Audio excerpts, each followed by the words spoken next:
주 안에 사랑하는 우리 한우리교회 성도 여러분, 그리고 주 안에 한 형제 자매된 성도 여러분,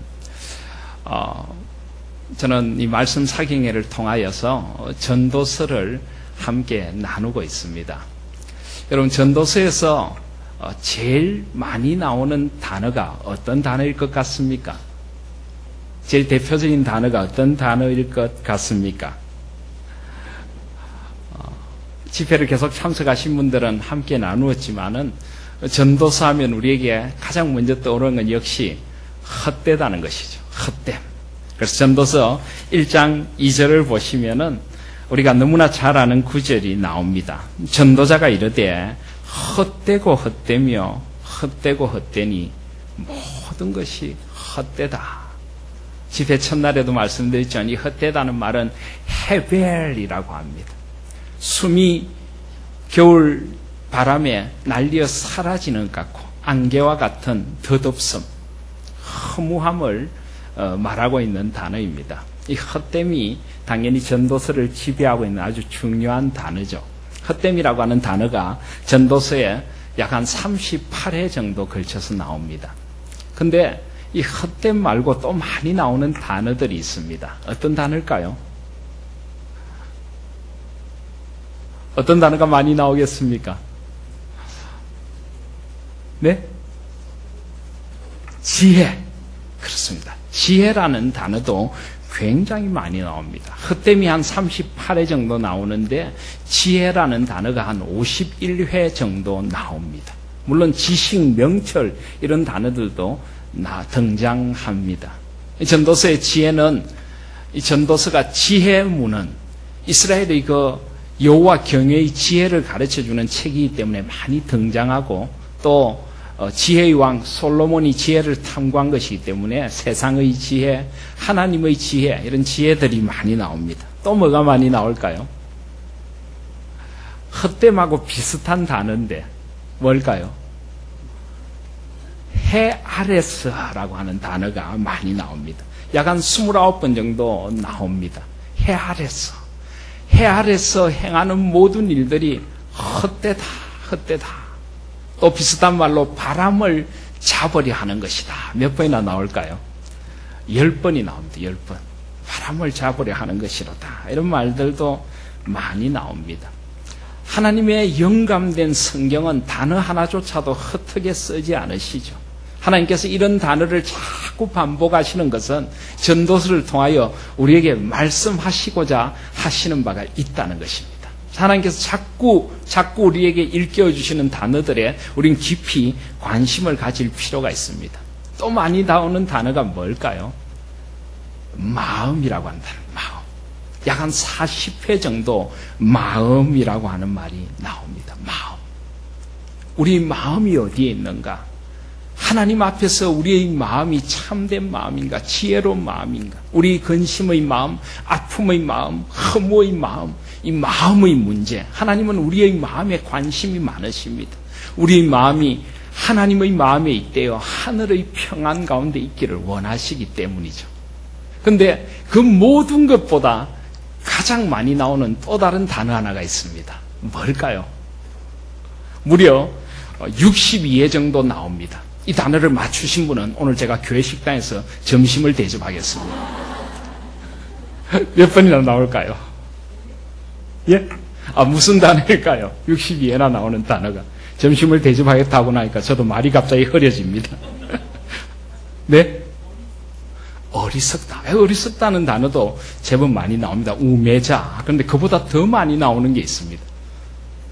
물론 조사나 이런 단어상으로 많이 등장하는 말 말고 의미 있는 말 가운데 가장 많이 나오는 말이 뭘까요? 땡스요. 감사한다. 영어 성경을 보고 계십니까? 감사란 말도 나오죠. 근데 가장 많이 나오는 단어는 62에 나오는 아사라고 하는 단어가 있습니다.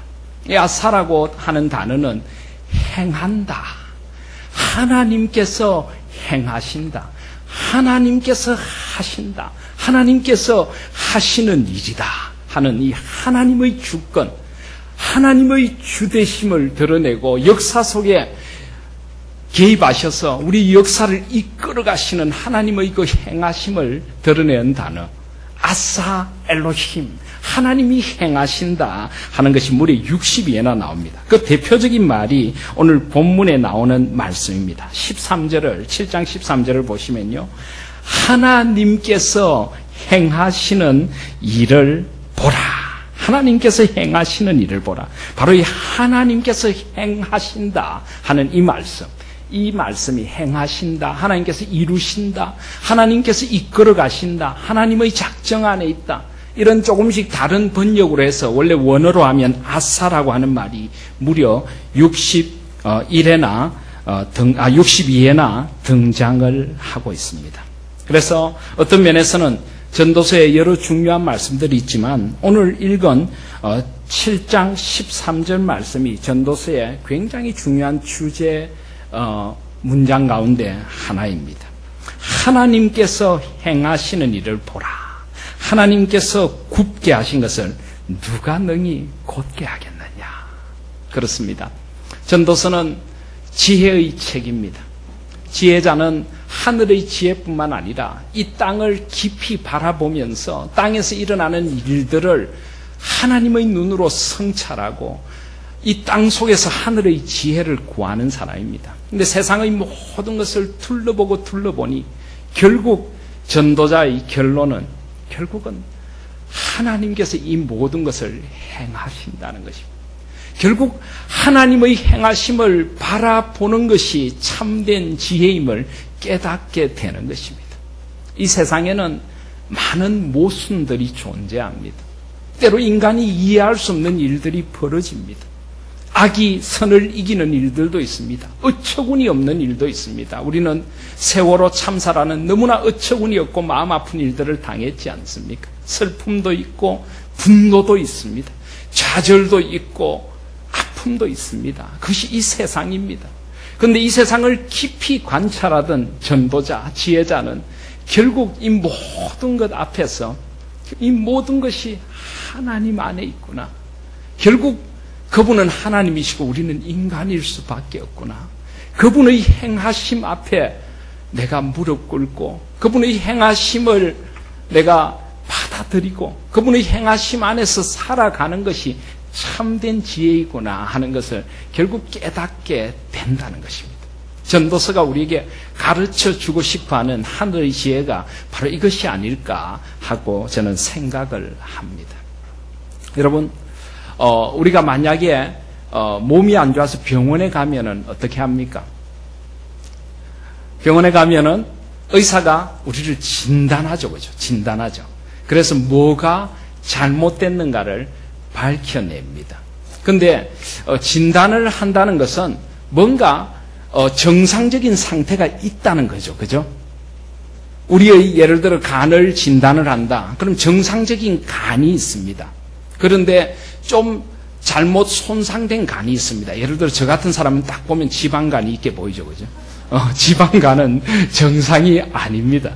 정상의 간이 있고 잘못된 지방간이 있습니다. 그래서 의사는 잘못된 지방간을 측정을 해서 예를 들면 정상적인 간과 비교를 하고 그 수치를 측정을 해서 처방을 내리게 됩니다. 그리고 그 간을 바르게 하는 방법을 제시하고 그 길을 걸을 것을 요청을 합니다. 제가 건강하기를 원한다면 의사의 처방을 따라가야 되겠죠. 이스라엘의 지혜서는 마치 이와 같습니다. 이 세상에 대해서 진단하고 처방합니다.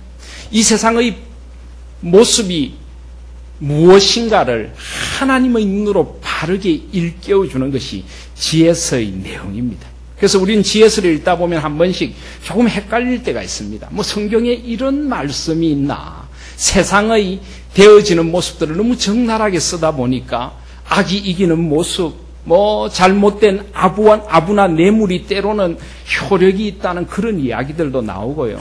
좀 우리에게 이해할 수 없는 일들이 나옵니다. 바로 이것은 하나님께서 보여주시는 타락한 세상의 실존이란 것입니다. 타락한 인간의 존재가 어떤가를 처절하게 하나님은 우리로 하여금 깨닫게 하십니다.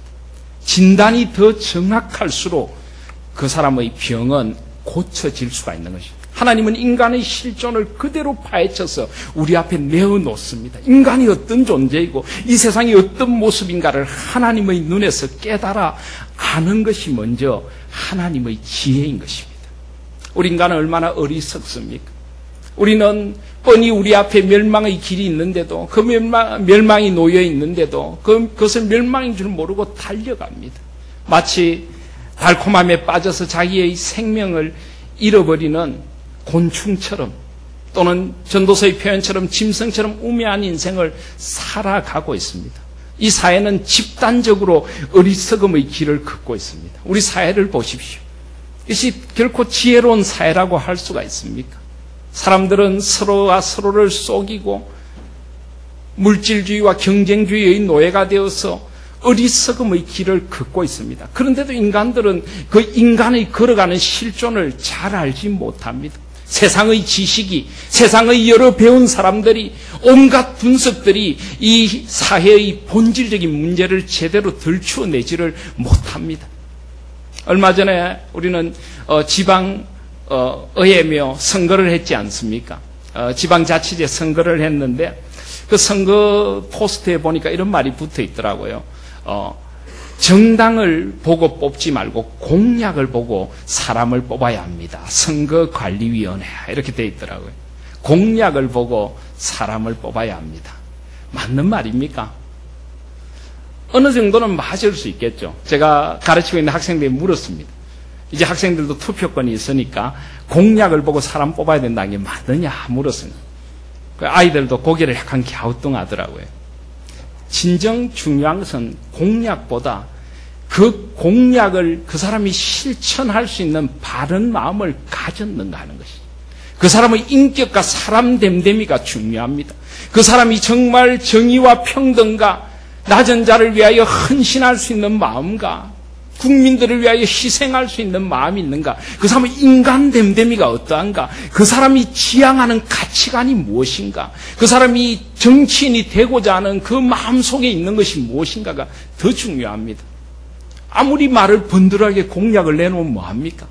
결국은 그 인간의 마음 속에 야욕뿐이고 자기가 정치인이 되어서 뭔가를 기득권을 누리려고 하는 마음뿐이라면은 그의 공약은 정말 하늘에 떠있는 공중에 허공에 뜬 공약이 될 확률이 높습니다.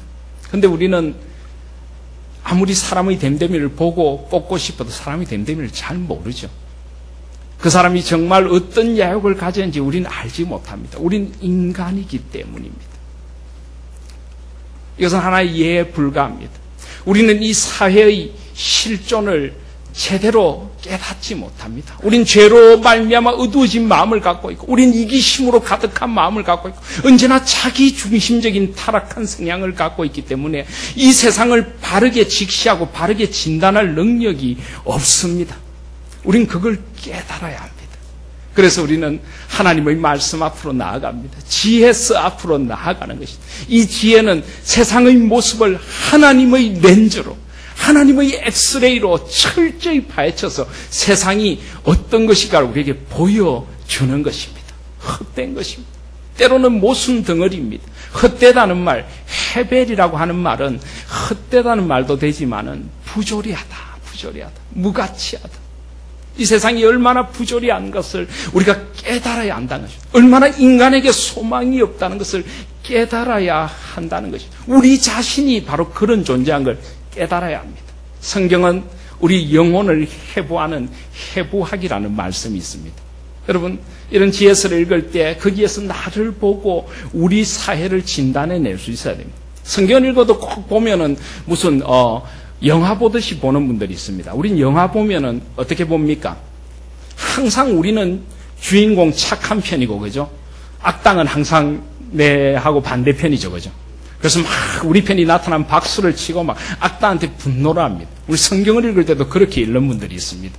막 다윗을 쫓아다니는 사울을 보면서 저 나쁜 사울, 우리는 언제나 다윗이죠, 그죠? 나를 괴롭히는 사람은 언제나 사울입니다. 그런데 여러분 아십니까? 저와 여러분이 사울일 수도 있다는 거예요. 저와 여러분이 다윗을 질투하고 시기하고 죽이려는 사울일 수도 있다는 걸 아세요? 우리는 이 성경 속에서 나 자신을 봐야 합니다. 이 허무한 인생을 그 허무를 바람을 잡는 것처럼 쫓아가고 있는 나의 실존을 봐야 합니다. 내가 무엇을 추구하고 있는가?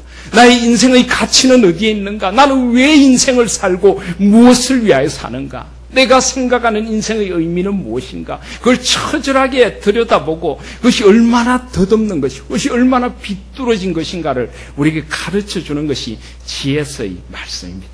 진단이 필요합니다. 진단이 되었다면 하나님은 원래 모습이 어떠해야 되는지도 가르쳐 주십니다. 이것이 바로 성경의 표현대로라면 창조의 질서입니다. 창조의 질서. 하나님은 원래 세상을 선하고 아름답게 만드셨습니다. 너무나 소중한 세상, 값어치 있는 영원한 빛나는 그런 세상을 만드셨습니다. 보시기에 힘이 좋았던 세상입니다. 뭐가 잘못됐는가만 가르쳐 주시는 것이 아니라 원래의 모습이 어떠해야 하는가, 어떻게 회복되어져야 하는가, 진정 하나님 원하시는 창조의 질서가 무엇인가도 지혜서는 가르쳐 줍니다. 그래서 지혜서에서 말하는 지혜란 무엇이냐 하면 삼위 하나님의 창조의 질서를 깊이 깨닫고 이 창조, 모든 것의 창조의 목적, 창조의 의미, 창조의 때, 하나님의 주권을 깊이 깨닫고 지금 무엇이 잘못됐는가를 처절히 알고 바로 그 하나님 앞에서 창조의 질서를 따라 살아가고 잃어버린 창조의 질서를 회복해 나가는 지혜를 얻는 것, 이것이 바로 지혜서입니다. 한마디로 말하면 우리가 하나님의 형상으로 지음받은 참 인간이 되는 것입니다. 하나님 창조하신 아름다운 하나님의 나라를 온전히 회복하는, 그것도 삶의 모든 자리에, 지혜서의 관심은 모든 자리에 있습니다. 우리 경제 문제, 우리 사회 문제, 문화, 가정, 심지어는 부부간의 생활까지 모든 것을 지혜서는 함께 다루고 있습니다. 그 모든 것이 하나님 앞에서 창조의 목적대로 회복되기 위하여 진단하고 하나님의 지혜를 얻고 하나님 원하시는 모습이 무엇인가를 발견하고 나아가는 것, 이것이 바로 지혜서를 주신 하나님의 이유이고 이걸 깨닫고 살아가는 것을 여호와 경외의 삶이라고 부릅니다. 삼위 하나님 앞에서 그분의 뜻과 그분의 주권에 나의 삶을 맡기고 그분의 주권대로 뒤져져 가는 것, 우리 모든 삶의 영역이, 이것이 바로 지혜서를 우리에게 주신 하나님의 이유인 것입니다. 그런데 우리는 압니다. 내가 얼마나 연약한 존재인가를 압니다. 내가 내 힘으로 이 지혜의 길을 걸을 수 없다는 것을 압니다. 그래서 우리는 지혜서 앞에서 이 인간의 실존, 이 세상의 실존 앞에서 우리는 결국 주님, 우리에게는 구원주가 필요하십니다. 우리는 회복의 주님이 필요하십니다. 지혜서는 우리를 예수 그리스도에게로 인도합니다. 내 안에 소망이 없다는 걸 알고 진정한 소망이신 예수 그리스도 앞으로 나아가게 만듭니다.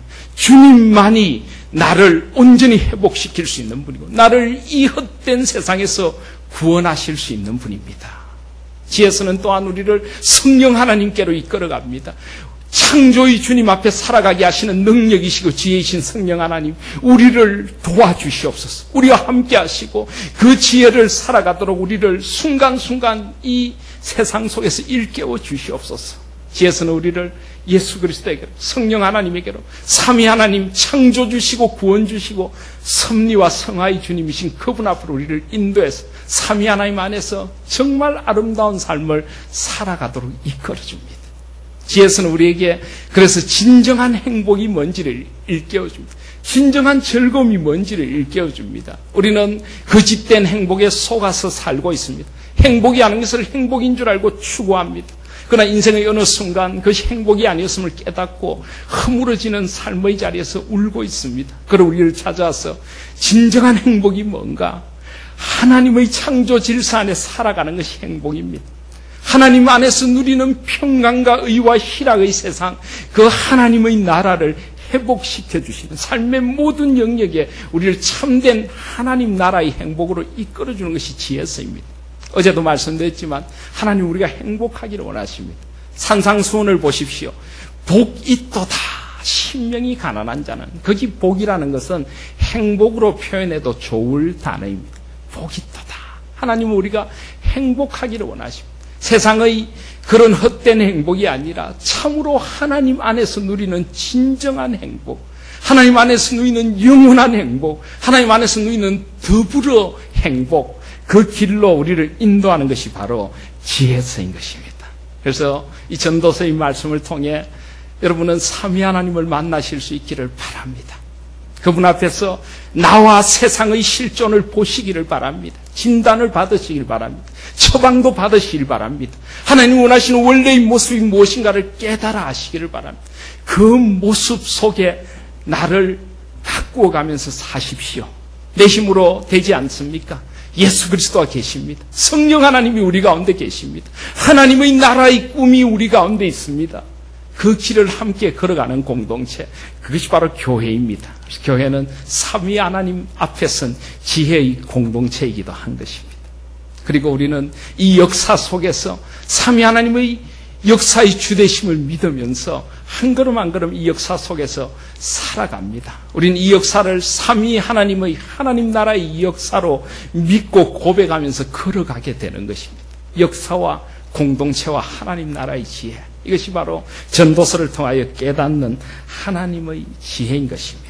그래서 이 전도서는 크게 네 부분으로 나눌 수가 있습니다. 첫째 날 저녁에 저는 1장 1절부터 3장 15절까지를 중심으로 헛됨에 대한 이야기를 했습니다. 영원한 것도 없고 의미 있는 것도 없고 진정 새로운 것도 없고 인간들은 의미를 찾기 위해서 지식을 추구하고 쾌락을 추구하고 물질을 추구하고 수고해도 다 의미가 없다는 것입니다. 결국 진정 의미 있는 것은 하나님 앞에 서는 것입니다. 온 세상의 창조주이신 하나님 앞으로 돌아가는 것입니다. 하나님의 때를 알고 하나님 안에서 살아가는 것입니다. 그래서 3장 11절에 보시면 하나님이 모든 것을 지으시되 때를 따라 아름답게 하시고 또 사람들에게는 영원을 사모하는 마음을 주셨느니라. 하나님이 하시는 일의 시종을 사람으로 청량할 수 없게 하셨다. 하나님의 주권입니다. 우리는 하나님 하시는 일을 다 모릅니다. 그래서 우리는 하나님 안에서 주어진 오늘을 살아갑니다. 즐겁게 감사함으로 나눔으로 섬김으로 우리는 살아가는 것입니다. 하나님의 때가 하나님의 선물인 줄 아는 것입니다. 12절에 보면 사람마다 먹고 마시는가 수고함으로 낙을 누리는 것이 하나님의 선물인 줄도 알았도다. 14절에 보시면 하나님께서 행하시는 모든 것은 영원히 있을 것이라. 그 위에 더할 수도 없고 그것을 덜할 수도 없나니 하나님이 이같이 행하시면 사람들이 그의 앞에서 경외하게 하려 하십니다. 하나님을 경외하고 살아가는 참된 행복의 길, 참된 기쁨과 즐거움의 길. 뒤에서 전반부는 헛됨 속에서 보석처럼 빛나는 하나님 경외의 아름다움을 노래하고 있습니다. 3장 16절부터 6장 9절까지가 두 번째 단락이라고 할 수 있습니다. 특별히 6장 9절은 보면 눈으로 보는 것이 마음으로 공사하는 것보다 나으나 이것도 헛되어 바람을 잡는 것이다. 아까 말씀드렸지 않은 바람을 잡는다, 헛되다는 말이 10번이 나옵니다. 그런데 6장 9절에 마지막으로 나옵니다. 6장 9절에. 그래서 6장 9절까지 말씀들 속에서 좀 더 구체적으로 우리 삶의 자리에서 여러 헛됨들, 학대들, 불의, 부조리 이런 것들 속에서 진정 소망이 어디에 있는가를 보여줍니다. 타락한 인생의 이 부조리 속에서 신음하고 있는 우리들, 이 불의한 세상 속에서 피해를 당하고 아파하고 힘들어하는 우리들에게 소망이 어디에 있는가? 그분은 바로 역사의 주인신 하나님밖에 없다는 것입니다. 그래서 삼위 하나님은 이 불의한 세상에서 신음하고 있는 우리를 위하여 지혜의 선물을 주십니다. 여호와 경외의 선물, 삼위 하나님의 눈으로 세상을 보는 선물. 그래서 우리는 역시 즐겁습니다. 그래서 5장 18절에 보시면 사람이 하나님께서 그에게 주신 바 그 일평생에 먹고 마시며 해 아래서 하는 모든 수고 중에서 낙을 보는 것이 선하고 아름다움을 내가 보았나니 그것이 그의 몫이로다. 또한 어떤 사람에게든지 하나님께서 재물과 부요를 그에게 주사 능히 누리게 하시며 제 몫을 받아 수고함으로 즐거워하게 하신 것은 하나님의 선물이라.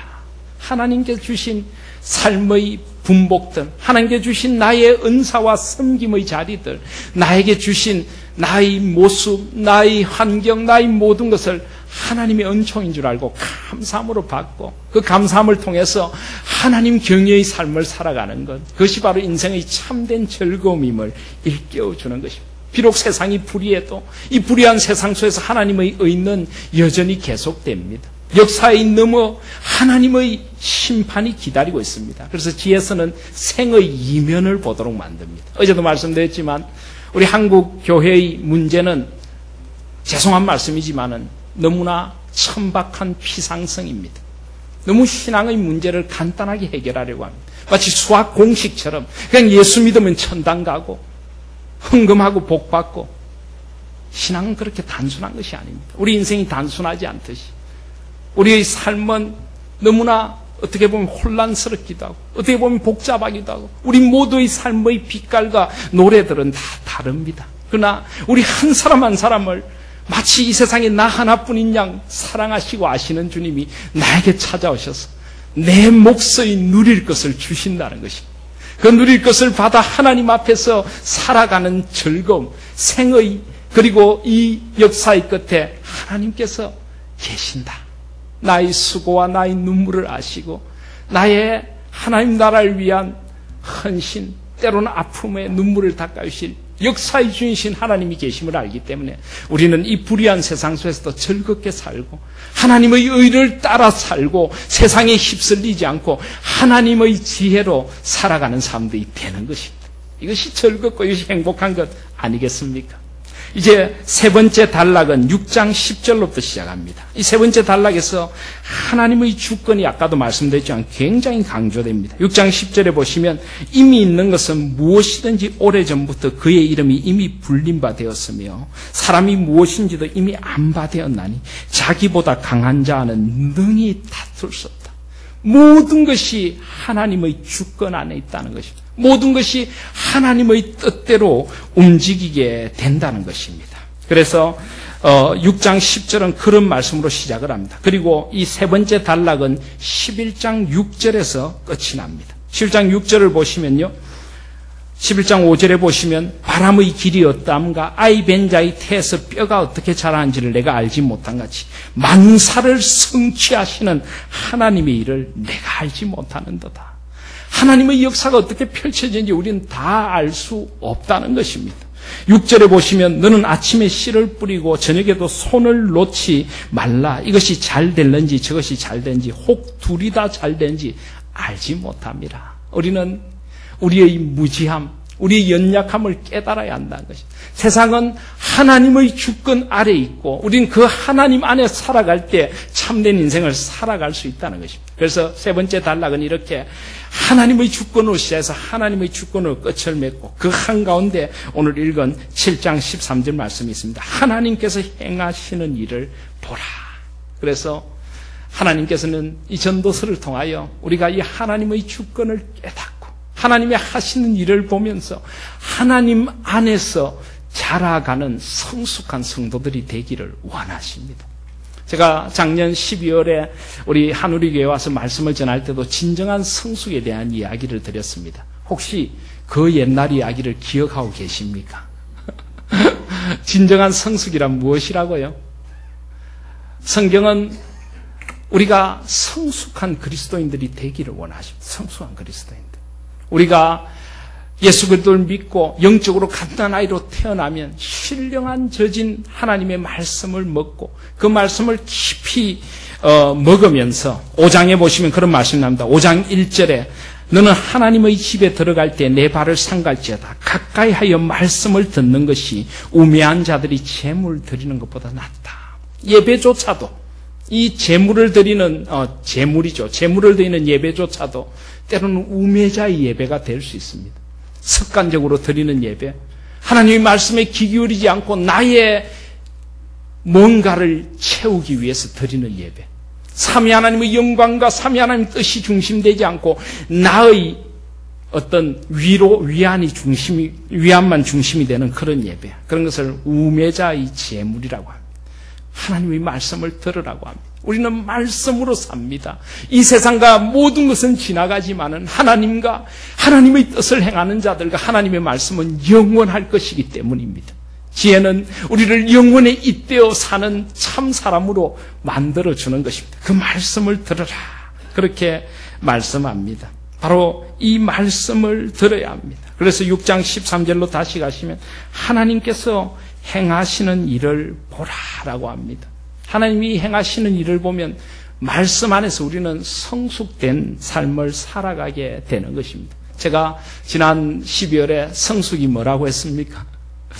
성경은 성숙에 대하여 굉장히 여러 가지 말씀을 우리에게 가르쳐 주십니다. 그런데 우리는 좀 신앙 안에서도 좀 우리는 진정 신앙의 성숙이 뭔가를 다시 좀 생각해 볼 필요가 있다는 말씀을 드렸습니다. 우리는 흔히 신앙이 좋다는 것을 어떤 사람들을 보고 신앙이 좋다고 그럽니까? 교회 열심히 나오시고 말씀 사경에 잘 참석하시고 새벽 기도 나오고 수요 예배 나오고 구역 모임 잘 참석하고 하나님 앞에 좀 헌신하고 봉사하고 그럼 우리는 참 저 집사님 신앙이 좋다 그러죠. 물론 신앙이 좋은 것입니다. 교회를 위한 열심이 있고 주님을 위한 헌신이 있고 성도들을 향한 사랑이 있고 분명히 신앙이 좋은 것입니다. 그런데 그게 다는 아닙니다. 그게 다는 아닙니다. 내적인 변화가 있어야 됩니다. 우리 마음의 동기가 달라져야 합니다. 삼위 하나님을 경외함으로 하나님 앞에서 참된 믿음의 자리로 나아가는 사람은요, 그의 삶의 가치관이 변합니다. 가치관. 그전에는 그저 신앙생활 하는 것조차도 나의 마음의 위안, 우리 가정 잘 되고 하나님 앞에 예배드리면 그저 기쁘고 그런 것에서 점점 가치관이 성숙되어져 가는 자리로 나아갑니다. 하나님 나라로 물들어가는 것이죠. 그죠? 이제는 내가 좀 손해를 봐도 나는 먼저 그 나라와 그의 의를 구하는 사람이 됩니다. 그전에는 이걸 하면 내가 좋을까 안 좋을까, 신앙생활해도 이것이 나에게 도움이 될까 유익할까 했다면 이제는 이것이 정말 하나님의 영광, 하나님의 나라, 하나님의 꿈을 이루어드리는 일일까? 내가 좀 아프고 내가 좀 힘들더라도 하나님의 나라를 위하여서 기꺼이 나를 드릴 수 있는 그런 헌신을 하게 되는 것입니다. 하나님 나라, 먼저 그의 나라와 그의 의를 구하는 그런 가치관이 바뀌는 것이죠. 그리고 인격이 성숙되어져 가는 것입니다. 우리 삶의 자리에 그리스도의 모습을 닮아가면서 삶에서 그리스도의 향기가 배어져 나오는 것입니다. 나의 완악하던 마음, 나의 다른 이들을 향한 배려 없던 마음, 나의 겸손하지 못하고 교만하던 마음, 나의 자기중심적이고 이기적인 마음들이 조금씩 바뀌고 하나님의 지혜로 빚어져 가면서 우리는 바뀌어져 가는 것, 우리 이런 것을 신앙의 성숙이라고 합니다. 그것조차도 내 힘으로 될 수 있는 게 아니죠. 하나님께서 우리를 그렇게 빚어주셔야만 합니다. 그래서 우리는 하나님의 말씀 앞에 무릎을 꿇습니다. 성령 하나님께서 나를 바꿔주시기를 원합니다. 하나님의 지혜로 나의 가치관이 채워지기를 원하는 것입니다. 바로 그것이 하나님께서 전도서를 통하여 우리에게 주시고자 하는 진정한 신앙의 성숙을 향한 오름길입니다. 그리고 그 오름길의 한가운데에 하나님의 주권에 대한 인식과 깨달음과 하나님 주권을 받아들이고 나의 나됨이 하나님의 은총인 줄 알고 살아가는 삶이 있다고 오늘 말씀 우리에게 가르쳐 주십니다. 하나님께서 행하시는 일을 보라.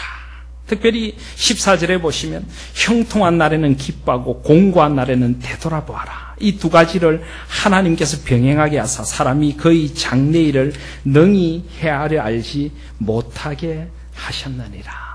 여러분, 인생을 살다 보면은 형통한 날도 있고 공고한 날도 있습니다. 누구에게나 형통의 날도 있고 공고의 날도 있습니다. 이 세상 사는 우리들에게 모든 일이 다 형통할 수만은 없습니다. 아직도 우리는 죄로 말미암아 오염되고 타락된 세상을 살아가고 있기 때문입니다. 그러나 우리에게 늘 곤고하고 힘든 날들만 있지도 않습니다. 위로이신 하나님께서 세상보다 더 크게 존재하시기 때문입니다. 하나님께서는 우리의 삶에 형통의 자리도 주시고 때로 곤고 고난의 자리도 허락하시는 것입니다. 그 이유가 뭘까요?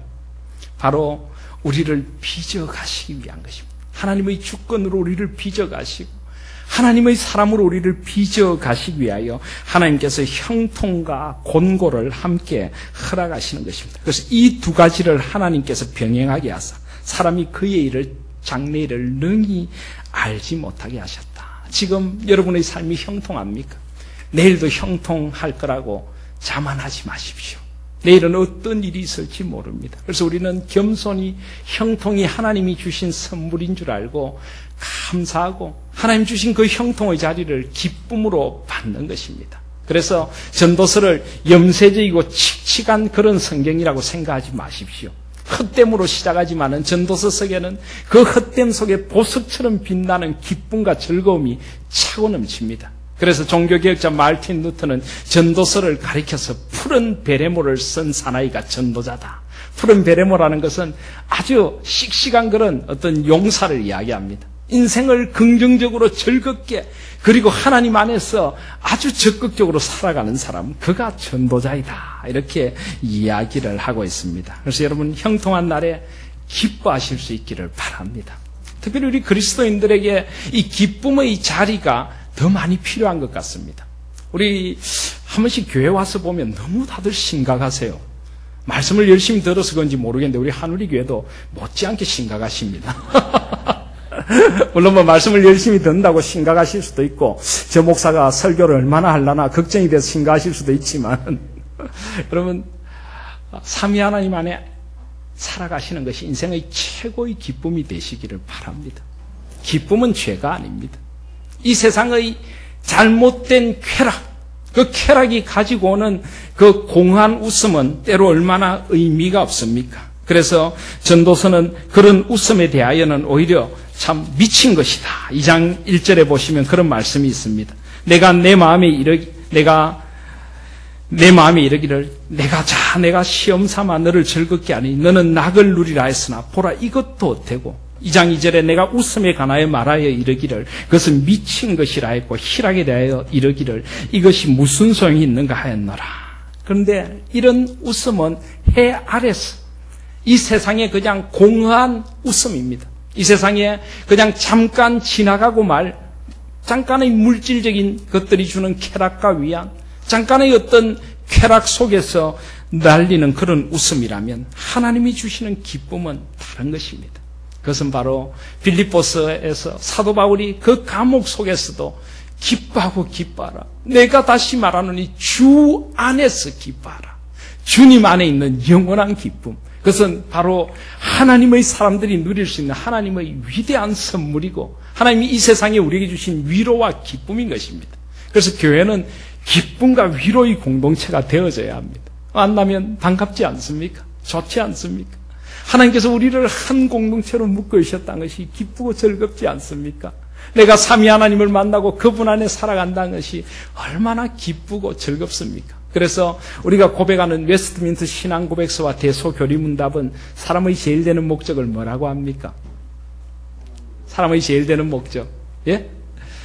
사람의 제일 첫 번째 되는 목적은 삼위 하나님을 영화롭게 하고 그 하나님을 마음을 다하여 영원토록 즐거워하는 것이다. 대교리문답에 그렇게 되어 있습니다. 마음을 다하여 그리고 영원토록 즐거워하는 것이다. 우리는 하나님의 영광만 생각할 것이 아니라 하나님 때문에 하나님으로 인하여 하나님 덕분에 즐거운 삶을 누려야 하는 것입니다. 하나님 안에서 삶은 고마움이고 감사고 은총이고 기쁨이 되어져야 하는 것입니다. 어제도 말씀드렸지 않은 어느 아버지가 자녀들이 부모님들이 자녀들을 사랑한다면 그 자녀가 늘 기쁨의 자리에 있기를 원하지 늘 근심 걱정의 자리에 있기를 원하는 부모가 어디에 있겠습니까? 그래서 성경에서 그토록 예수 그리스도께서 바리새인들의 율법주의를 책망하신 것이 바로 그것입니다. 율법주의라는 것은 마음이 없는 헌신입니다. 하나님이 정말 사랑이시고 그 하나님이 너무나 좋아서 그 하나님 안에서 아파하고 안겨서 누리는 그 은총에 대한 감사와 기쁨이 없고 의무적으로 섬기는 것. 하나님 앞에 마치 벌을 받을까 봐, 잘 섬기면 복을 받을까 봐 섬기는 그런 마음과 기쁨이 사라진 의무적인 헌신. 그것이 바로 율법주의인 것입니다. 하나님은 우리의 아버지십니다. 우리와 사랑하기를 원하십니다. 우리를 가슴에 안아주시고 우리의 이름을 그 손바닥에 새기시고 우리 위로자가 되시고 우리 소망이 되시고 우리 꿈이 되시고 이 덧없는 세상에서 우리에게 형통한 날들을 허락하셔서 우리가 아버지 안에서 기뻐하고 즐거워하기를 원하시는 분이시란 걸 잊지 마시기를 바랍니다. 하나님께 영광을 돌린다는 것은 즐거워하는 것입니다. 하나님으로 인한 즐거움, 그 즐거움이 가득한 우리 하누리 교회 되시기를 바랍니다. 그 즐거움으로 기쁨의 샘물이 흘러넘치는 여러분들의 가정과 여러분들의 삶이 되시기를 바랍니다. 우리가 하나님의 주권을 믿는다면요, 전도서 3장은 그렇게 말씀하지 않습니까? 하나님께서 3장 11절에 보시면 하나님께서 모든 것을 지으시되 때를 따라 아름답게 하셨다. 때를 따라. 여기 보면 전도서 3장 1절부터 8절까지 여러 때들이 나옵니다. 그 때들 가운데는 기쁨의 때도 있고 슬픔의 때도 있습니다. 뭔가를 얻는 때도 있고 잃어버린 상실의 때도 있습니다. 위로의 때도 있고 절망의 때도 있습니다. 그런데 그 모든 때, 그 모든 시간들이 다 아름답다 그럽니다. 그럴 수 있을까요? 그럴 수 있습니다. 우리가 하나님의 주권을 믿는다면요, 나에게 일어나는 아픔과 슬픔도 결코 우연히 일어나지 않는다는 것을 우리가 믿는다면요, 그 모든 것이 하나님 안에 있다는 걸 믿는다면요, 때로는 우리의 좌절조차도 하나님께서 우리를 만나주시는 더 아름다운 순간이 될 수 있다는 것입니다. 우리 실패조차도 하나님께서 우리를 성숙시켜가는 하나님의 손길이 될 수 있다는 것입니다. 하나님을 더 깊이 만나게 하는 계기가 될 수가 있다는 것입니다. 하나님 안에서. 그래서 우리 모든 때는 아름답습니다. 우리 삶은 근원적으로 하나님 안에 있는 기쁨의 존재인 것입니다. 그래서 사도 바울은 그 감옥 속에서도 기뻐하라라고 말씀할 수 있었던 것입니다. 그리고 인생의 공고한 날에는 무엇을 해야 합니까? 되돌아봐야 합니다. 인생을 깊이 성찰해봐야 합니다. 이 되돌아본다는 것은 GS에서 아주 중요한 말씀입니다. 하나님 앞에서 이 곤고가 왜 찾아왔는가를 우리는 돌아봐야 합니다. 때로는 나의 지혜롭지 못함이, 때로는 나의 세상의 탐욕에 끌림이 공고를 가져오지 않았는가. 하나님께서 나를 돌이키시고자 돌아보게 하십니다. 때로는 내가 어떤 잘못을 하지 않더라도 이 역사의 현장에 하나님께서 하나님의 백성으로 함께 고난을 받으라고 나를 이 고난의 자리에 있게 하시는 건 아니신가. 이웃의 아픔을 함께 안고 울 수 있는 역사와 공동체를 위한 고난의 공고함도 우리에게 있습니다. 이 공고함 속에서 아버지, 제가 무엇을 해야 합니까? 이 공고함 속에서 무엇을 배워야 하고 어떻게 성숙되어져 가요? 어떻게 이웃을 향하여 나아가야 합니까? 이 아픔 가운데서 함께 아파하는 공고한 날. 예를 들어 세월호의 아픔은 우리 모두의 아픔입니다. 우리를 돌아보게 합니다.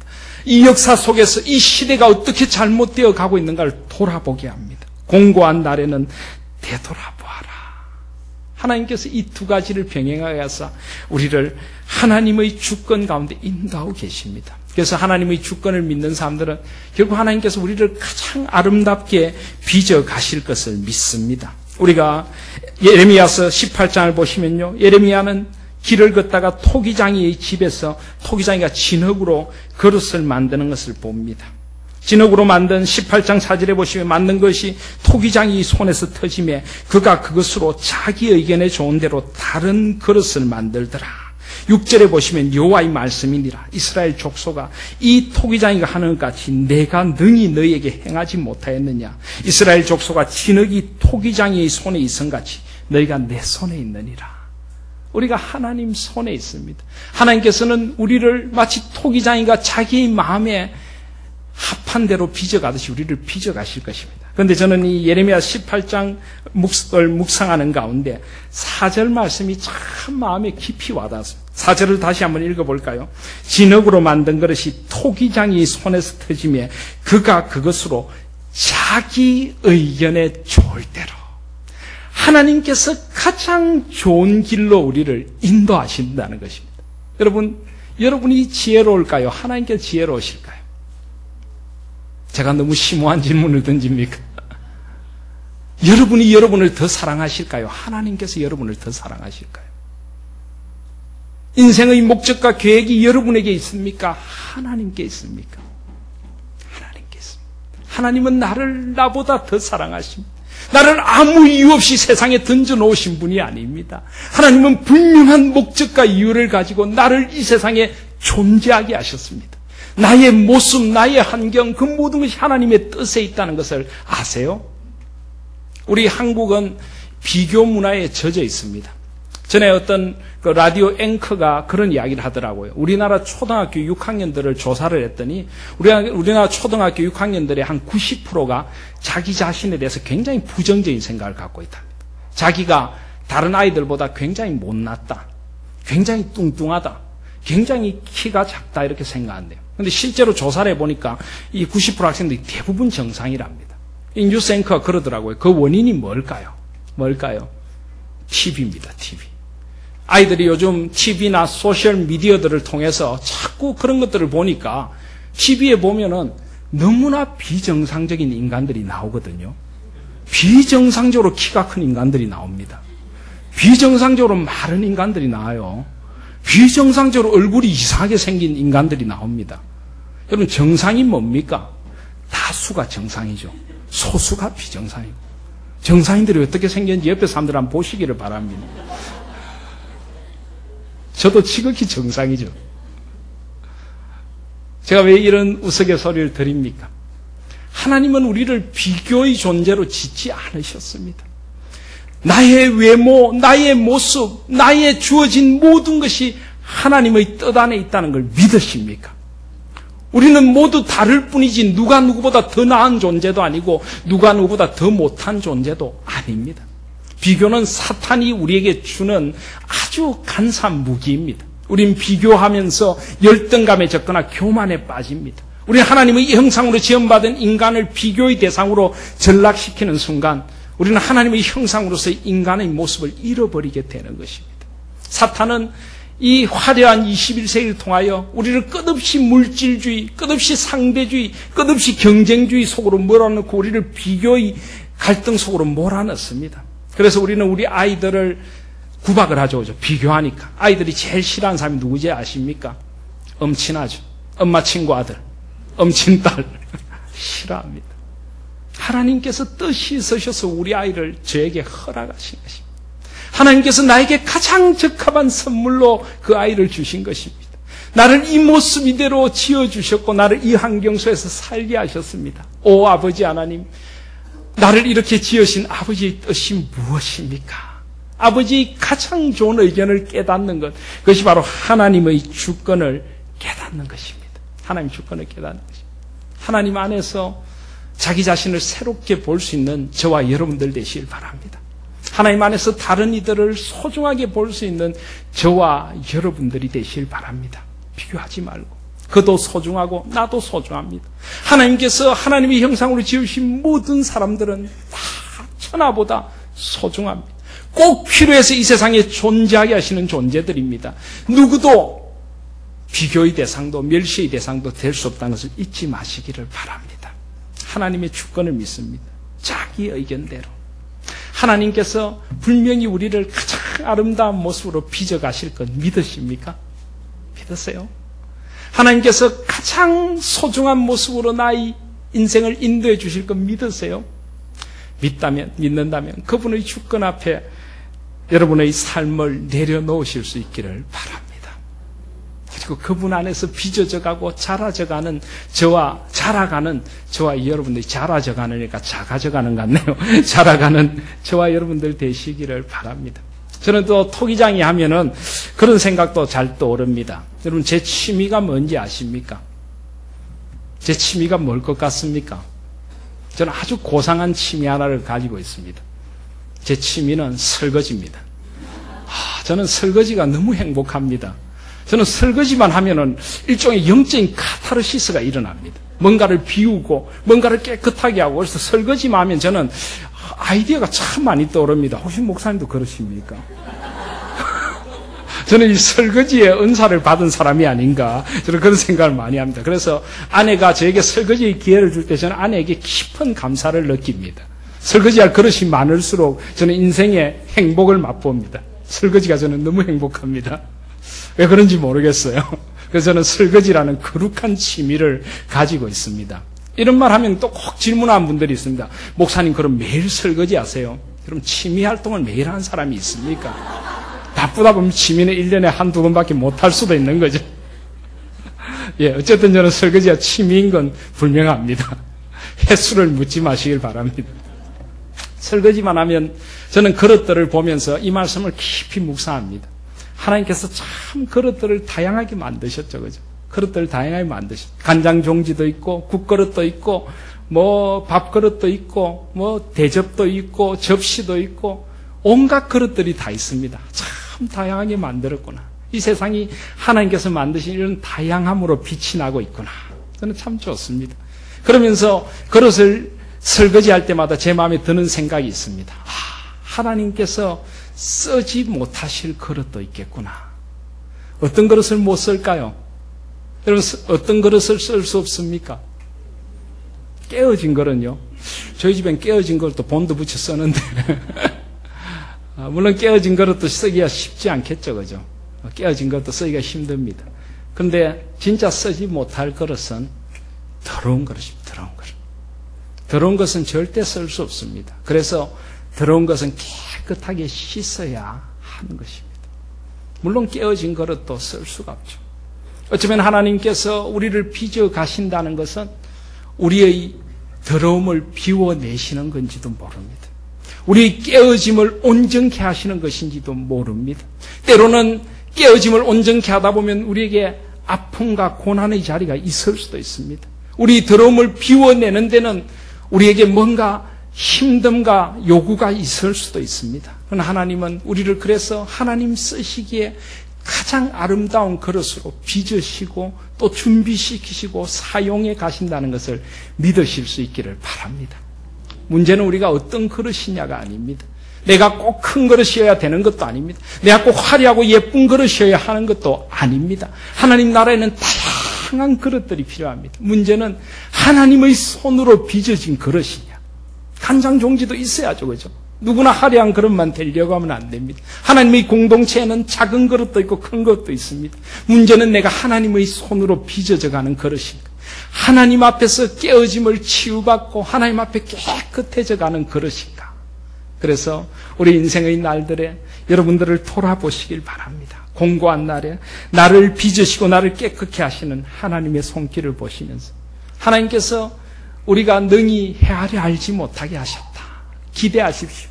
알지 못한다는 것은 꼭 나쁜 게 아닙니다. 우리가 생각하지도 않았던 하나님의 복이 기다리고 있을 수 있습니다.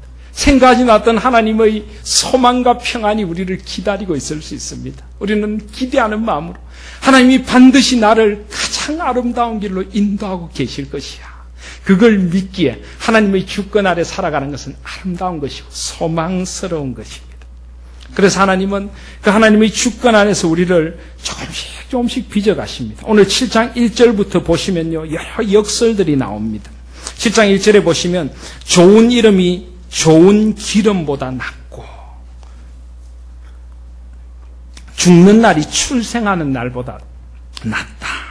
때로 지혜자들은 이렇게 역설적인 언어를 통하여 우리를 일깨웁니다. 좋은 이름이 좋은 기름보다 낫다는 게 무슨 말일까요? 여기 기름이라고 하는 것은 향유입니다. 이스라엘 백성들은 향유를 아주 귀하게 여겼습니다. 향수라고 해도 좋습니다. 귀한 향수, 귀한 향유. 이것은 어떤 사람의 부와 명성을 드러내는 그런 표시입니다. 그런데 좋은 이름이 좋은 기름보다 낫다. 무슨 말씀입니까? 그가 무엇을 소유하고 있는가 보다 그의 존재의 아름다움이 더 소중하다는 것입니다. 아시겠습니까? 우리는 얼마나 소유로 사람을 평가합니까? 그죠?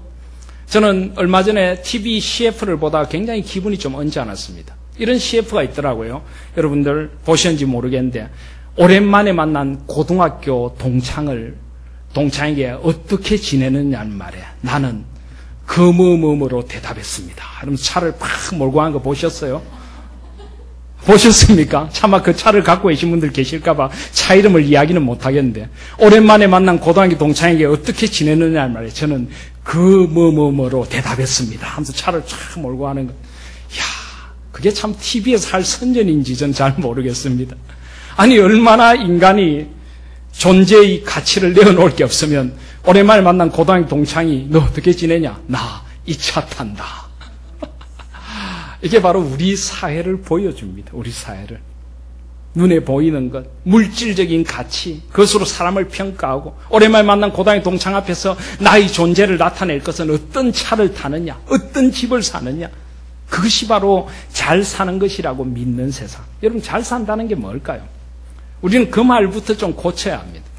우리는 좀 집에 재산이 많은 사람을 보고 이렇게 이야기합니다. 이야, 그 사람 잘 살더라. 그 집에 갔더니 뭐 차가 2대나 있더라. 그릇이 종류별로 다 있더라. 야, 잘 살더라. 그게 잘 사는 걸까요? 돈이 좀 많으면 잘 사는 거 맞습니까? 돈이 좀 없으면 못 사는 걸까요?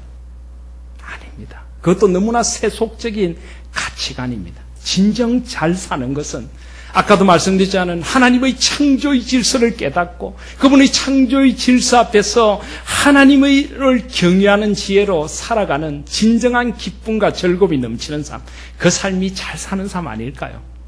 사랑하시는 여러분, 진정 잘 사는 삶을 추구하실 수 있는 저와 여러분들이 되시기를 바랍니다. 소유의 가치를 자랑하지 말고 존재의 가치를 빛나게 하십시오. 하나님 앞에 소중한 존재가 되시고 다른 이들을 소중하게 세워가는, 세상을 소중하게 빚어가는 그런 존재가 되시기를 바랍니다. 좋은 이름이 좋은 기름보다 낫습니다. 죽는 날이 출생하는 날보다 낫다. 여러분, 역설적이지 않습니까? 어떻게 죽는 날이 출생하는 날보다 나을 수 있습니까? 그런데 왜 이 말을 할까요? 사람은 시작보다 마침이 중요하다는 것입니다. 어떻게 시작했느냐가 아니라 하나님 앞에서 어떻게 인생을 마무리하는가, 그것이 중요하다는 것입니다. 그래서 우리 인간은 늙어서 죽는 게 아닙니다. 사람들은 늙어서 기력이 다해서 죽는 게 아닙니다. 하나님께서 맡겨주신 소명이 끝나면 우리는 하나님 앞에 가는 것입니다. 우리 그리스도인들은 점점 늙어가는 것이 아니라 우리 속사람은 날로 강건해지고 날로 하나님과 가까워져 가다가 어느 날 호련히 이 땅에서 나의 존재의 이유를 마치게 되면 하나님께서 나를 불러주실 것입니다. 그렇다면 우리 출생보다 우리 죽음이 행복하지 않습니까? 2절에 보면 초상집에 가는 것이 잔치집에 가는 것보다 낫다. 역설입니다. 잔치집이 나을까요? 초상집이 나을까요? 세상 사람들은 잔치집을 좋아합니다. 그러나 우리는 초상집을 찾아갑니다. 왜요? 그곳에서 나의 존재 이유를 성찰할 수 있습니다. 그곳에서 삶의 아픔에 눌린 이들을 위로하며 하늘의 소망을 바라볼 수 있기 때문입니다. 인생은요, 고난과 아픔과 슬픔이 아니면 성숙해질 수가 없습니다. 올해 한우리 교회의 주제가 자라가라인데, 하나님의 말씀 안에 자라가면서 하나님께서 우리를 빚어가시는 손길들을 보시고 성숙해져 가려면요, 죽음의 문제 앞에도 우리는 숙연히 서고 다른 이들과 삶을 나눔으로써 자라갈 수 있는 것입니다. 3절에 슬픔이 웃음보다 낫다. 이것은 기쁨하고 틀린 말이 아닙니다. 때로는 슬픔이 우리를 더 깊은 영적인 성숙의 자리로 인도하기 때문입니다. 그래서 4절에 보면 결국 지혜가 낫다. 5절에 지혜로운 사람의 책망을 듣는 것이 우매한 자들의 노래를 듣는 것보다 낫다고 그럽니다. 그리고 7절에 보면 탐욕과 뇌물이 사람을 망하게 한다고 하면서 8절에 보면 일의 끝이 시작보다 낫고 참는 마음이 교만한 마음보다 낫다. 하나님 앞에서 하나님의 때를 기다리는 참음은 얼마나 아름답습니까? 일의 끝을 아름답게 마무리하시는 하나님을 바라보고 아름다운 마무리로 나아가는 것은 얼마나 아름답습니까? 9절에 보면 급한 마음으로 노를 바라지 말라. 노는 우매한 자들의 품에 머무느니라. 10절에 옛날이 오늘보다 나은 것이 어찌냐 하지 말라. 이렇게 묻는 것은 지혜가 아니니라. 결국 우리는 인생의 모든 면들을 이것이 하나님의 지혜에 적합한가, 하나님의 지혜를 배울 수 있는 자리인가 아닌가로 판단하라는 것입니다. 그저 이것이 나에게 기쁨의 자리인가, 나에게 유익한 자리인가, 내가 이익이 있는 자리인가가 아니라 하나님의 지혜의 렌즈로 세상을 보고 하나님의 지혜 앞에서 세상을 측정하고 살아가라고 말씀하는 것입니다. 그래서 11절에 이렇게 말씀합니다. 지혜는 유상같이 아름답고 햇빛을 보는 자에게 유익이 되도다. 여러분, 어떤 유산 물려주고 싶으세요? 우리 자녀들에게 무엇을 물려주고 싶습니까? 오늘 말씀은 지혜는 유업과 같이 아름답다. 유업은 이스라엘 백성들의 땅을 원래는 이야기합니다. 기업이죠, 기업. 그 땅을 터전 누려서 그들은 하나님의 다스리심과 안식과 평안을 누리게 되는 것입니다. 그런데 가장 우리의 기댈 기업은 하나님의 지혜라는 것입니다. 우리가 자녀에게 물려줄 가장 아름다운 유산은 여호와 경외의 지혜입니다. 그래서 여러분, 우리 한우리 교회가 또 우리 가정들이 우리 자녀들에게 하나님 경외의 지혜를 유산으로 물려줄 수 있는 가정들이 다 되시기를 바랍니다. 우리 아이들에게 바른 가치관, 바른 성경적인 세계관을 심어주실 수 있기를 바랍니다. 참 저는 목회를 하면서 그런 안타까운 일들을 많이 봤습니다. 세상에 성공하고 출세하고 그래서 나중에 하나님 잘 섬기면 되지. 그래서 세상 속으로 아이들을 내모는 가정들을 많이 봤습니다. 나중에 결국은 피눈물을 흘리며 후회하더라고요. 내가 저 아이를 천국에서 만날 수 있을지 모르겠어요. 목사님. 여러분, 우리 아이들이 이 세상에서 여호와를 경외하고 사람들을 사랑하고 하나님을 마음과 뜻을 다하여 사랑하고 하나님을 즐거워하고 하나님의 눈으로 세상을 바라보고 창조와 타락과 구속과 회복의 눈으로 이 세상 속에서 하나님의 창조의 것들을 바로 보고 타락한 세상을 바르게 직시하고 예수 그리스도의 안에 있는 회복의 눈으로 세상을 볼 수 있도록 우리 아이들을 기르실 수 있기를 바랍니다. 그것이 바로 우리의 참된 지혜이고 우리의 기쁨이고 우리의 소망이 되는 것입니다. 그래서 12절은 지혜의 그늘 아래 있으면 돈의 그늘 아래 있음과 같으나 지혜에 관한 지식이 더 유익하면 지혜가 그 지혜에 있는 자를 살리기 때문이다. 돈의 그늘 아래 있다는 것은 하나의 비유입니다. 돈이 좋다는 것이 아니라 돈보다 사실은 지혜가 훨씬 소중하다는 것입니다. 특별히 지혜는 지혜 있는 자를 살린다. 생명을 준다는 것입니다. 여러분, 우리에게는 하나님 주신 생명이 보석같이 빛납니다. 예수님이 이 땅에 오신 이유를 뭐라고 말씀하십니까? 요한복음 10장 10절에 보시면 내가 온 것은 양으로 생명을 얻게 하고 더 풍성히 얻게 하려 함이라. 우리 그리스도인들은 하나님의 생명을 풍성히 누리는 생명의 공동체가 되어져야 합니다. 여러분의 아이들이 하나님 안에서 생명을 살고 있습니까? 아니면 세상의 생명 없는 것들을 쫓아 걸어가고 있는 것입니까? 여러분은 어떤 생명을 살고 계십니까? 다시 한번 자신을 돌아보시길 바랍니다. 그래서 오늘 본문 말씀 15절에서 마지막으로 15절 이하는 마지막으로 다시 한번 이 지혜의 삶에 대하여 이야기를 합니다. 세상에는 악행도 있다는 것입니다. 그래서 16절에 보면 너무 의인이 되지도 말고 너무 지혜자도 되지 말라. 17절에 악인이 되지도 말고 우매한 자도 되지 말라. 이 말씀을 얼핏 보면 좀 오해가 생깁니다. 아니, 너무 의인이 되지 말라니요. 너무 지혜자가 되지 말라니요. 또 너무 악인이 되지 말라는 건 적절한 악인이 되라는 겁니까? 우리는 이 말씀을 어떻게 해석해야 됩니까? 이것은 바로 우리에게 어떤 성경적 어떤 우리에게 하나님 안에서 어떤 사람이 되라는 권면이라기보다는 이 세상의 모습들을 관찰하고 보여주는 것입니다. 이 세상에 너무 의인이 되려고 노력하는 자들도 결국은 어리석은 길을 가더라는 것입니다. 자기 스스로 의인이 될 수 없다는 것입니다. 자기 스스로 너무 지혜자가 될 수도 없고 결국 스스로를 지혜자라고 생각하는 사람은 교만하여 하나님의 지혜를 듣지 않고 사람을 무시하게 되더라는 것입니다. 이 세상에 소위 지혜롭다고 자기 스스로 어렵다고 하는 사람들이 어리석음을 고발하고 있는 것입니다. 너무 악인이 되지 말라는 것도 그렇습니다. 이 세상 사람들이 다 악한데 그 가운데서 특별히 자기의 악이 자기가 세상에서 가장 높은 자인 양 자처하는 그런 어리석음을 범하지 말라는 것입니다. 그래서 18절에 이렇게 말합니다. 너는 이것도 잡으며 저것에서도 내 손을 놓지 않은 것 아니 좋으니 하나님을 경외하는 자는 이 모든 일에서 벗어날 것입니다. 우리는 하나님 안에서 균형 잡힌 삶을 살아가야 돼요. 균형 잡힌 삶. 저는 신앙이 들어가는 것은 균형의 문제일 수도 있다는 생각을 합니다. 하나님을 사랑하고 이웃을 사랑하고 교회를 사랑하고 이 세상 속에서 하나님 나라를 살아가고 하나님의 말씀과 뜨거운 영성 사이의 균형을 잡아가고 삶의 자리에서 균형 잡힌 사람이 되어가는 것. 그것은 바로 하나님을 경외하는 지혜에서 나온다는 것입니다. 그것이 바로 성숙함이고 그것이 바로 자라감이 될 것입니다.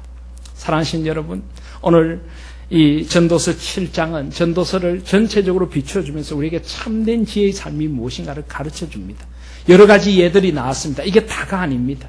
전도서라든지 잠언이라든지 욥기라든지 아가서는 지혜의 모든 국면을 보석처럼 빛나게 밝혀줍니다. 그래서 이 지혜서의 말씀에 깊이 귀를 기울이시고, 특별히 21세기라는 포스트 모던, 이 흔들리는 세상, 이 가치관이 혼돈된 세상 속에서 하늘의 지혜, 여호와 경외의 지혜로 하나님 앞에 살아가실 수 있는 저와 여러분들이 되시기를 바랍니다. 그리고 이 역사 속에서 우리가 존재함을 잊지 마십시오. 오늘 다 말씀을 나누지 못했지만은 전도서를 보면은요, 세상의 학대라든지 세상의 고난과 아픔에 대해서 하나님의 섭리를 많이 말하고 있습니다. 그것은 우리도 거기에 관심을 가져야 한다는 것입니다. 하나님의 나라는 우리의 삶의 자리에서 여러분의 직업과 여러분의 문화와 여러분의 가정과 여러분의 삶의 모든 자리에서 하나님의 의와 평강과 희락으로 나타나야 된다는 걸 잊지 마시기를 바랍니다. 그리고 아름다운 공동체를 이루십시오. 우리 한우리교회는 이 하나님 나라를 이루어가는 공동체가 되시고, 이 깨어진 세상 속에서 사람들을 하나님의 지혜로 모으는 공동체를 일으키는 사람들이 다 되시기를 바랍니다. 우리는 외로운 존재들입니다. 우리는 서로에게 위로가 필요합니다. 우리는 서로를 일깨워서 하나님을 바라보자고 서로를 일깨워줘야 되는 존재들입니다. 손을 마주 잡으시길 바랍니다. 그리고 같이 하나님을 바라보고 이 지혜를 살아가고 이 진정한 기쁨과 위로를 나누는 아름다운 공동체, 지혜의 공동체인 우리 한우리 교회가 되시기를 바랍니다. 하나님은 그런 교회를 들어서십니다. 어떤 교회가 좋은 교회입니까? 어떤 교회가 큰 교회입니까? 사람이 많이 모이면 큰 교회입니까? 교회당 건물이 크면 좋은 교회입니까? 아닙니다. 진정 큰 교회, 좋은 교회는 예수 그리스도의 머리 되심이 크게 드러나는 교회입니다. 하나님의 뜻이 크게 드러나는 교회입니다. 하나님을 사랑하고 하나님의 마음에 잇대어 살고자 하는 이들이 가득한 교회가 저는 큰 교회라고 믿습니다. 우리 한우리 교회가 하나님의 지혜로 가득한 아름다운 교회, 좋은 교회, 하나님의 뜻이 크게 드러나는 큰 지혜의 교회 되시기를 주님의 이름으로 소원드립니다. 아멘. 우리 이 시간 목사님 나오실 때까지 이제 이 지혜의 말씀들의 자신을 비추어 보시면서 우리 한번 하나님 앞에서 기도 드리시겠습니다. 하나님, 우리를 지혜로 새롭게 하여 주시옵소서. 특별히 요즘 한국 교회가 공공성을 잃어버렸다, 역사성을 잃어버렸다는 이야기를 많이 합니다. 신앙을 자꾸만 나의 개인적인 차원이 아니라 하나님 나라의 차원으로, 이 세상에 우리가 소금됨과 빛됨으로 우리의 신앙의 차원들을 넓혀가야 합니다. 하나님, 나의 신앙이 하나님의 창조의 질서가 가득한 이 세상 속에서 하나님의 지혜의 지평으로 넓어져가고 성숙되어져가고 균형 잡혀가게 하여 주시옵소서. 하나님 나라의 비전을 살게 하여 주시옵소서. 이 시간 우리 간절한 마음으로 주님 앞에 기도 드리시겠습니다.